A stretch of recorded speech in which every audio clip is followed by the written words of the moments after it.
тәуелсіздігіміздің символы болған Қазақстан Республикасы күнін салтанатты түрде атап өттік. Бұл іс-шараға Қазақстан Республикасы қарулы күштерінің ардагерлері мен ұрыс қимыл ардагерлерін шақырып, өскелең ұрпақты отансүйгіштікке тәрбиелеу жолындағы ерен еңбектері үшін алғысымызды білдірдік.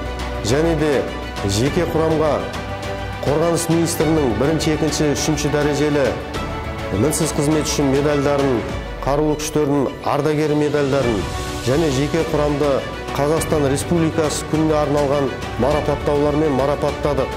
Іс-шараны концерттік бағдарламамен аяқтадық.